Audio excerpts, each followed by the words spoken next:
இவருக்கு தேர்தல் அறிவிப்பு வந்தது திராவிட முன்னேற்ற கழக ஆட்சி 28/1/2022 வெள்ளிக்கிழமை. திமுக ஆட்சி காலத்தில் வந்தது தேர்தல். வேட்புமனுக்கள் தாக்கல் செய்த இறுதி நாள் 4/2/2022. வேட்புமனு ஆய்வு செய்தது 5/2/2022. வேட்புமனு திரும்ப பெற்றது 7/2/2022. வாக்குப்பதிவு நடைபெற்றது 19/2/22. வாக்கு எண்ணிக்கை நடைபெற்றது 22/2/2022. தேர்தல் முடிவு வந்தது 24/2/2022. தேர்ந்தெடுக்கப்பட்ட வார்டு உறுப்பினர் முதல் கூட்டம் மற்றும் பதவியேற்பு நாள் சேர்மன் பிரசிடென்ட் ஆஃப் தி தேர்தல் கவுன்சிலர் 2/3/2022. மறைமுக தேர்தல் சேர்மனா எடுத்தது 4/3/2022. இந்த அம்மா திராவிட முன்னேற்ற கழக ஆட்சி தான் தேர்தல் நடந்தது. திராவிட முன்னேற்ற கழக ஆட்சியில தான் இந்த தேர்தல் நடந்தது. மீண்டும் ஒரு முறை சொல்கிறேன், இந்த தேர்தல் முறைப்படி நடந்தது. இவர் தாழ்த்தப்பட்ட சமுதாயத்தை சார்ந்தவர் பை பர்த். இவருடைய எதிர்வாதி ஐயப்பன் என்பவர் வழக்கு தொடுகிறார். முதல் வழக்கு 54/93/2022. கோர்ட் என்ன சொல்லுவாங்க, நீங்க எலெக்ஷன் கமிஷன் ட்ரிபியூனலுக்கு போங்க அப்படிங்க. 2022 இவர் விட்ரா பண்ணிட்டு பேசாம 2 வருஷம் பேசாம இருந்துட்டு 2024 38/3874 2024 ஒரு கேஸ போடுறாரு இந்த அம்மாவுக்கு மேல. இவருடைய டாக்குமெண்ட் விசாரணை பண்ணணும், ஜென்யூனிட்டி ஆஃப் தி டாக்குமெண்ட் விசாரணை பண்ணணும் அப்படிங்க. எங்கோட கலெக்டர் திருநெல்வேலி கலெக்டர் அதை விசாரணை பண்ணி அந்த டாக்குமெண்ட் ஜென்யூன் சொல்லி ஒரு ரிப்போர்ட்டை ஃபைல் பண்ணுவார். அதுக்கப்புறம் 20/7/85 இது பெஞ்சில் வருது. இதை சேலஞ்சு பண்ணி போறாங்க.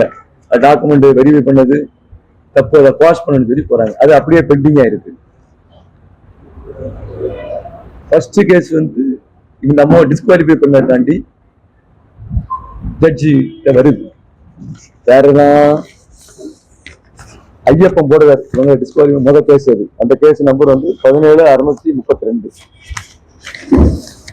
இந்த கேஸ்ல நீதிபதி தீர்ப்பு வழங்குவாங்க. எந்த நீதிபதி நீங்களே தம்பியிலே படிச்சிருப்பீங்க, நீதிபதி பேர சொல்ல நான் விரும்புகிறேன். தவறான முறையில் திமுக வழக்கறிஞர் நீதிமன்றத்திற்கு சில கருத்துக்களை தெரிவிக்கிறார். The returning officer has acted favorably to the then ruling party. then ruling partyனா AIADMK ஆட்சி காலத்தில் இந்த தேர்தல் நடந்தது. ஜட்ஜ்மெண்ட் சொல்லுவாங்க, ஜட்ஜ்மெண்ட் காப்பி தந்துருவோம். In the country like India, the lifetime to our mighty democracy, with a mandate with the common public who elect their representative, he to be a parliament or to be a legislature or to be a local body. Our democracy process is such by our constitutional scheme. Case like in the case சொல்லுவாங்க, case like these are shameful. வெக்கமா இருக்கான். யார் ஆட்சியில DMK ஆட்சியில என்ன சொல்லுவாங்க ஜட்ஜ்மெண்ட்ல? அதிமுக ஆட்சி election சொல்லுவாங்க. Same which execute the manner in which the election officer are reduced to sheet ban to the hand of the ruling party. ஆளுங்கட்சி கையில இருக்கிறது எல்லாமே. During the local body election, thereby reducing the vision of the noble panchayat Raj mockery கேலி கூத்தாக இருக்கிறது. பஞ்சாயத்து ராஜ் சட்டம் ஷேம்ஃபுல்லா இருக்கிறது, கேலி கூத்தாக இருக்கிறது. யார் ஆட்சி காலத்துல? தென் கவர்மெண்ட் ஆட்சி காலத்துல நடக்கல. ஒரு அரசு வழக்கறிஞர் நீதிமன்றத்துக்கு போச்சமயம் அவர் சொல்ல வேண்டியது எப்போ தேர்தல் நடந்தது, எந்த ஆட்சியில தேர்தல் நடந்தது இருக்கு. ஆனா ஜட்ஜ்மெண்ட் என்ன சொல்லுதாங்க, அதிமுக ஆட்சி காலத்துல எலெக்ஷன் நடந்தது, அதிமுக ரிட்டர்னிங் ஆபீசர் சப்போர்ட் பண்ணிட்டாரு, அதனால எலெக்ஷனை வந்து இவங்க வந்து தவறான முறையை பயன்படுத்திட்டாரு அப்படின்னு 72ஆம் பாரா படிங்க. To ensure the victory of the then ruling party, இந்த வெற்றிக்கு முந்தைய ஆட்சி காரணம். எந்த ஆட்சி காரணம்? நாங்க அப்ப இல்லவே இல்லை. It is sell shocking. அந்த அம்மா ஷாக் ஆயிட்டாங்க. எப்படி ஷாக் ஆயிட்டாங்க அந்த அம்மா? Judgement by manner in which the member secretary 60 audit order tribal welfare officer Tirunelveli district like his proceedings so and so 25 consider his inquiry favoring the fourth respondent. யாருக்கு? இந்த அம்மாக்கு ஃபேவரா? யாருக்கு? யார் கலெக்டர்? யாரு? எந்த ஆட்சியில? திமுக ஆட்சியில் கூட கலெக்டர்லாம் ஃபேவரா முடிஞ்சிட்டாங்கன்னு சொல்லி ஜட்ஜ்மெண்ட் எழுதியிருக்காங்க. போட்டுட்டு fourth respondent violating the exertion of the constitutional mandate and rule of the law in this regard accordingly invoking the indicator. நான் அதெல்லாம் சட்டப்படி நடவடிக்கை எடுக்கிறேன். அப்போ ஒரு நீதிமன்றத்துல ஒரு வழக்கறிஞர், அரசு வழக்கறிஞர் ஒரு தவறான செய்தியை தேர்தல் நடந்தது எந்த ஆட்சியும் தெரியாம ஜட்ஜ்மெண்ட் வந்திருக்கு. இந்த நாட்டினுடைய ஜனநாயகத்தை பாருங்கள். உங்களுக்கு எல்லாத்தையும் ஜட்ஜ்மெண்ட் காப்பி தரேன். அடுத்த பேராகிராஃப் முதல்ல. இப்போ இந்த அம்மா முடிஞ்ச உடனே ஃபர்ஸ்ட் கேஸ் போட்டு விட்டா போயிடுச்சு. 2வது கேஸ் போடுறான். இவங்களுடைய சாதி சான்றிதழை சரி பார்க்கணும்னு சொல்லி திருவாரி கலெக்டருக்கு ஆர்டர் போடுறாங்க. அவரு சாதி சான்றிதழை வீட்டுக்கு போய் பார்த்து வீட்டுக்கெல்லாம் காப்பி கொடுத்துடலாம். எல்லாத்துக்கும் கொடுத்துருங்க, தளம் எல்லாரும் காப்பி கொடுத்துருங்க. சாதி சாதிகளெல்லாம் சார்த்து பார்த்து கலெக்டர் என்ன சொல்லிட்டாரு, ஓகே அப்படின்னு சொல்லி அப்லோட் போட்டு அதுக்கு டிஸ்போசல் கொடுத்தாச்சு. அதுக்கு அப்புறம் அவ திரும்பி சேலஞ்ச் பண்ணுதான்.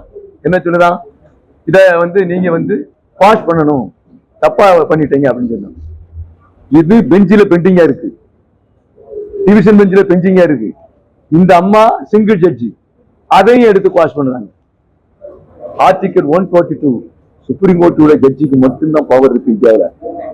எந்த நீதிமன்றத்திலே வழக்கு நிலுவைகள் இருந்தாலும், இந்தியாவில் எந்த நீதிமன்றத்திலும் வழக்கு நிலுவையாக இருந்தாலும் அதை விசாரிக்க உச்ச நீதிமன்றத்துக்கு தனி அதிகாரம் உண்டு.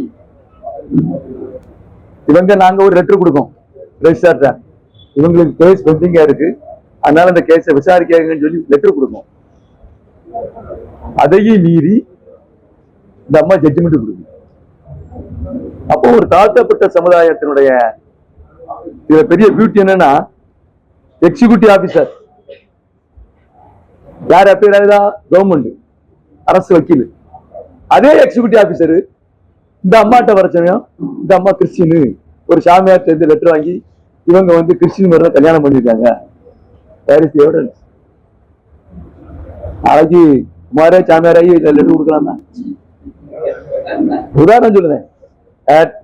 Any father or bishop has no right to give any letter to the court. Only Special Marriage Act பிரகாரம் கவர்மெண்ட் தான் இவங்களுடைய மேரேஜை கிறிஸ்டின் சொல்லணும், கன்வெர்ட் ஆகுன்னு சொல்லுவாங்க. இந்த மாதிரி ஜனநாயக நாட்டில் ஜட்ஜ்மெண்ட் வந்து நாங்க எங்க போறது? நீண்டி வந்த கதவுகளை ஒரு தாழ்த்தப்பட்ட சமுதாயத்தில் இந்த ஆட்சியிலே, இந்த ஆட்சியினுடைய அரசு வழக்கறிஞர் இவ்வளவு பெரிய தவறான செய்தியை கொடுத்து, அந்த தவறான செய்தி மூலமாக தென் கவர்மெண்ட், முந்தைய அரசாங்கத்தில் இந்த தேர்தல் நடந்ததாக ஒரு நீதிபதி தன்னுடைய தீர்ப்பில் கூறியிருக்கிறார். எங்கிட்ட பெரிய பியூட்டி என்னன்னா, அந்த அம்மாவே சொல்லுங்க, அதான் பெரிய பியூட்டி. 31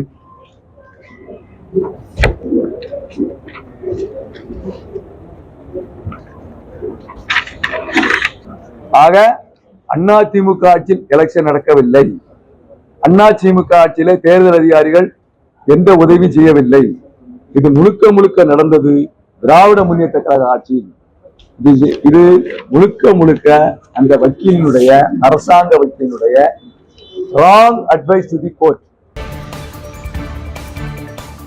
செய்திகளை உடனுக்குடன் தெரிந்து கொள்ள நமது அம்மா இணையதள தொலைக்காட்சியை சப்ஸ்கிரைப் செய்து அருகில் உள்ள